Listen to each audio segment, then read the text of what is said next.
Bismillahirrahmanirrahim. Perkenankan kami berbagi cara mandi junub. Islam adalah agama yang sangat perhatian dengan kebersihan. Ini dibuktikan dengan banyaknya aturan dalam masalah bersuci. Dan bahkan para ulama menyediakan satu bab dalam bidang ilmu fikih yang khusus membahas masalah bersuci, yaitu fikih toharah. Hanya saja, sangat disayangkan, tidak semua muslim mau mengenali aturan ini, sehingga ada di antara mereka yang mau belajar dan ada di antara mereka yang sama sekali tidak mau mengenalinya. Bahkan di antara mereka ada yang tidak pernah mengenal syariat mandi junub, sehingga berkali-kali mengalami junub, namun mereka tidak pernah mandi junub. Allahul Musta'an. Kita layak bersyukur kepada Allah ketika Allah memberikan kesempatan bagi kita untuk mau mengenali aturan, mau belajar, sehingga kita bisa mengambil sikap yang benar. Pemirsa yang dirahmati Allah, bagian dari nikmat yang Allah berikan kepada umat manusia, Allah mengutus nabinya dari kalangan manusia. Beliau menikah, berkeluarga, dan melakukan aktivitas sebagaimana layaknya manusia.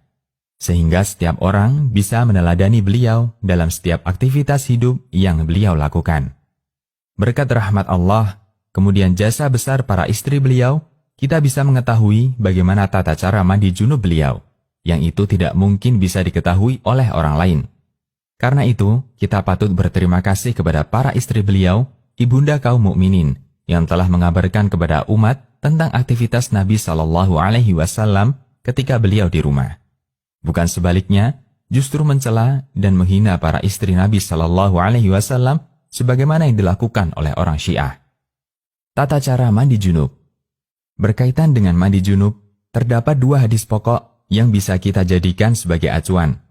Kedua hadis tersebut berasal dari dua istri Rasulullah Shallallahu Alaihi Wasallam, Aisyah dan Maimunah radhiyallahu anhuma. Hadis pertama, hadis Aisyah radhiyallahu anha. Beliau menceritakan, anna Nabiyya sallallahu alaihi wasallam kana idza iktasala minal janabah bada'a faghasala yadayhi, thumma yatawadda kama yatawadda'u lis-shalah, thumma yudkhilu asabi'ahu fil ma' fayukhallilu biha usula sya'ri.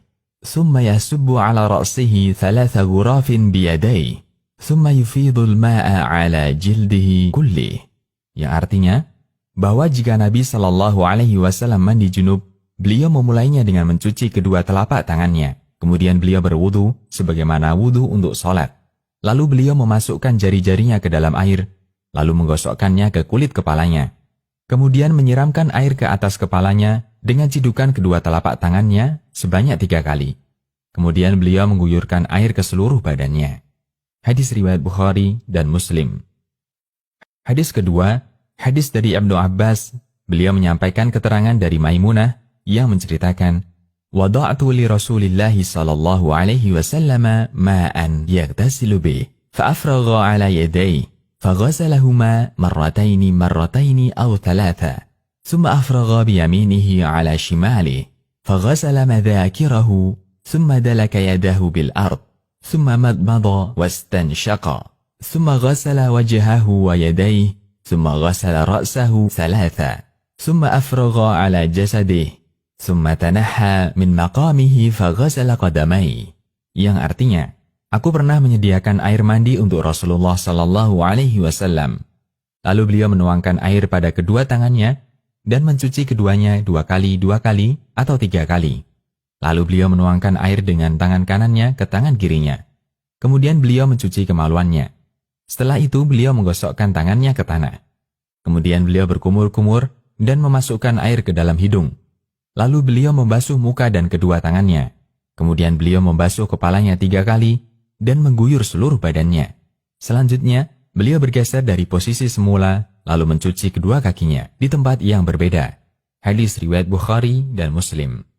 Dengan menggabungkan hadis di atas, bisa kita simpulkan urutan tata cara mandi sebagai berikut. 1. Menuangkan air dan mencuci kedua tangan. 2. Mengambil air dengan tangan kanan untuk mencuci kemaluan dengan tangan kiri. Kita juga bisa gunakan gayung untuk kegiatan ini. 3. Menggosokkan tangan kiri ke tanah. Ini bisa kita ganti dengan sabun. 4. Berkumur dan menghirup air ke dalam hidung, kemudian dilanjutkan dengan berwudu, namun tidak sampai mencuci kaki karena bagian ini diakhirkan. 5. Ketika mulai membasahi rambut, sela-selai pangkal rambut dan basahi dengan air, sampai seluruh kepala dan rambut basah. 6. Siram kepala 3 kali, dilanjutkan dengan menyiram seluruh anggota badan. 7. Mengguyur air ke seluruh badan dengan mendahulukan yang kanan. Dari Aisyah radhiyallahu anha, ia berkata, "Kana an-nabiy sallallahu alaihi wasallam yu'jibuhu tayammunu fi tana'ulihi wa tarajjulihi wa tuhurihi wa fi sya'nihi kullih." Yang artinya, Nabi sallallahu alaihi wasallam biasa mendahulukan yang kanan ketika memakai sandal, ketika bersisir, ketika bersuci, dan dalam setiap perkara yang baik-baik. Hadis riwayat Bukhari dan Muslim. Jangan lupa untuk digosok, terutama di bagian lipatan atau bagian badan yang tersembunyi. Pastikan semua badan Anda basah. 8. Berpindah tempat dan cuci kedua kaki.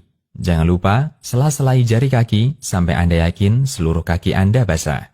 Demikian, semoga Allah memudahkan kita untuk meniti sunnah Nabi-Nya Sallallahu Alaihi Wasallam.